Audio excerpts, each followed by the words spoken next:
At one of the many points of climax in Revenge of the Sith, the 4 Jedi go to arrest Palpatine: Kit Fisto, Saesee Tiin, Mace Windu, and Agen Kolar. And while Agen Kolar might have been the first to die, he was actually one of the 2 Jedi Yoda as well as the Council believed could defeat and kill Palpatine, besides for Mace Windu. But why? As we've seen in the fight, it looked like he was incredibly unprepared and weak. But this would not be the reason. He was actually incredibly strong, and in fact, one of the strongest Jedi in the entire order. And there were many factors and reasons that played into why he was chosen. Agen Kolar, as shocking as it is, was one of the strongest Jedi in the entire order for many reasons, and was hand-selected by Mace Windu to go with him to confront Darth Sidious. Agen was born of the same species as Darth Maul, that being a Zabrak, but not a Night Brother of Dathomir, but rather he was born on Coruscant, and raised on Coruscant, at the Jedi Temple. Agen would be made a council member after the former Jedi known as Eth Koth left the Order. And also, after the removal of Eth Koth, Agen was formally recognized as one of the best lightsaber duelists in the entire Order. He was actually close friends with Mace Windu, and both were known for their aggressive fighting styles, among other things. And while they both had their issues with the Jedi, they were both strong believers in the code. Agen also had a reputation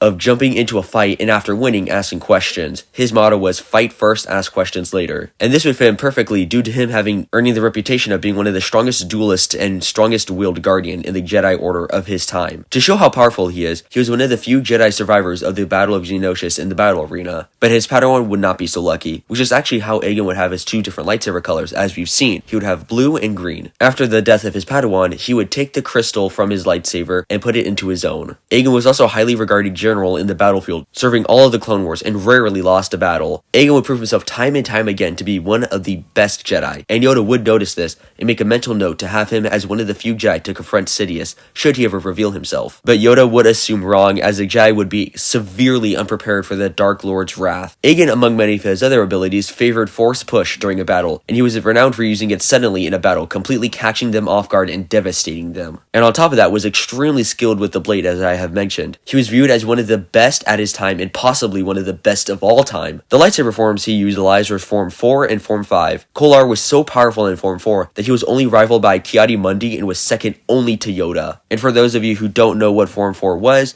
Form 4 was an extremely acrobatic lightsaber form, which was very fast and aggressive. Kolar was also very powerful in Form 5, and often combined Form 4 and Form 5, which gave him an extreme advantage in many duels. His skill with the lightsaber was so powerful that the Council believed that him and Mace Windu could defeat the Sith Lord alone. But why then was he killed so quickly in the duel between him and Sidious if he was so powerful? This is due to a number of reasons. In the duel, Palpatine singled out Agen Kolar, viewing him as a potential threat and needed him to be defeated the fastest. He would attempt and succeed at killing him by using his Force Scream, which was a Force ability that the Sith used to disrupt and distract their opponents by sending ripples in the Force. We can actually hear this in the film when Palpatine is spinning at them. And this would work, catching Agen completely off guard, as well as catching the other members off guard as well, which is why they were so slow to react. And this was a huge relief for Palpatine, because he believed that only Agen Kolar and Mace Windu held the potential of defeating him. But even though Agen Kolar was killed in only 2 seconds, he still was one of the strongest Jedi in the entire Order, and was hand-selected by Yoda and Mace to take on the Sith Lord. But anyway, that is the reason Agen Kolar was so powerful. I hope you all enjoyed today's video. If you did, make sure to like and subscribe, and with that, my fellow Star Wars nerds, may the Force be with you.